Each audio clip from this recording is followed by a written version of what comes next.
रखिए। देखिए, हम लोग आज आजमगढ़ में हैं और आजमगढ़ में कानून व्यवस्था का बुरा हाल है। पिछले 1 महीने में रात में आया था, मैंने चेक किया तो 40 से ज़्यादा घटनाएं हुई जिसपे कोई सकारात्मक कार्रवाई नहीं हुई।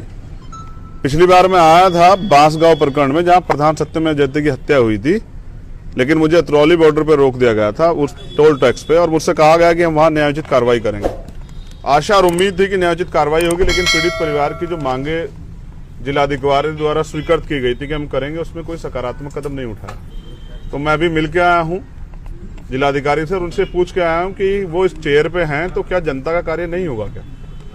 तो उनको इस बात पे खेद है और आशा और उम्मीद है कि अब वो जिम्मेदारी से काम करेंगे। लेकिन उत्तर प्रदेश की बिगड़ती कानून व्यवस्था में गरीब आदमी का जो विश्वास है वो सरकार खो चुकी है, और मुझे लगता है कि मुख्यमंत्री को इस्तीफा दे देना चाहिए, क्योंकि वो कानून व्यवस्था दुरुस्त नहीं कर पा रहे। उन्होंने बहुत वादे किए थे। उन्होंने कहा था कि हम बच्चों को जो है वो स्कॉलरशिप देंगे, ग्रेजुएशन तक फ्री पढ़ाएंगे, बिजली व्यवस्था ठीक करेंगे, यहाँ जो है कुशासन जो चल रहा है कानून व्यवस्था ठीक करेंगे, और तमाम वादे किए थे। वो धरातल पे कहीं नहीं दिख रहे हैं। तो ये सरकार जो है झूठे वादों पे टिक रही है और ज्यादा दिन ये सरकार टिकी नहीं रहेगी।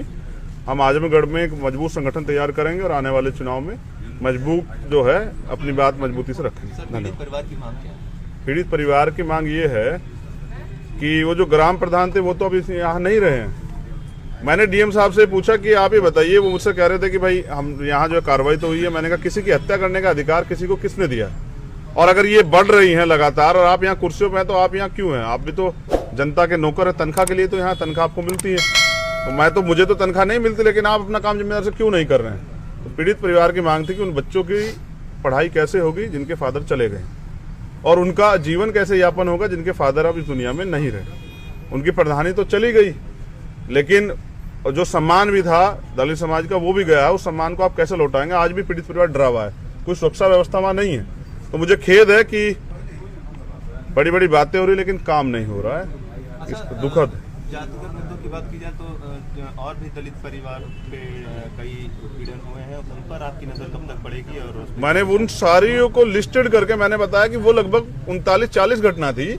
मैंने वो डीएम साहब के सामने रखी है कि भाई ये बताइए कि अगर आप यहाँ व्यवस्थित तरीके से काम कर रहे हैं तो ये इन घटनाओं पे काम क्यों नहीं हो रहा है, और अगर काम नहीं हो रहा है तो आप ये बताइए कि आप यहाँ क्यों हैं?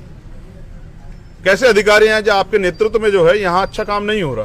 और यही बात मैं जो है यहाँ के एसएसपी से पूछना चाहता हूँ कि वो बताएं कि जब वो क्राइम पे कंट्रोल नहीं कर पा रहे हैं तो बड़े बड़े हवाई दावे क्यों करते हैं। और जो बताया जा रहा है कि कानून व्यवस्था बहुत अच्छी हो रही, कानून व्यवस्था के नाम पे जो है राजनीतिक विरोधियों को ठिकाने लगाने का काम जो उत्तर प्रदेश सरकार करा रही है, वो जो तमाम इनकाउंटर सब चीजें हैं, जो राजनीतिक विरोधी है उनको सरकारी तंत्र से मरवाने का काम कर रही है, ये ज्यादा दिन नहीं चलेगा उत्तर प्रदेश में। अगर पूर्वांचल में बस क्या रणनीति बना रहे हैं आगे? सर, पहली बात तो पूर्वांचल भी देश का एक हिस्सा है और बसपा तो करती है, लेकिन भाजपा ज्यादा करती है।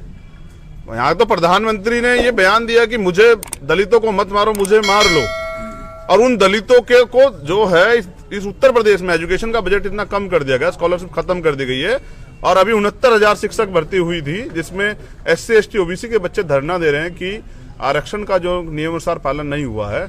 उनके बातों पे ना करने के बजाय जो है सरकार पे एक झूठ है कि वो कहते हैं कि ये लोग तो भेजे गए हैं, विपक्ष के हैं।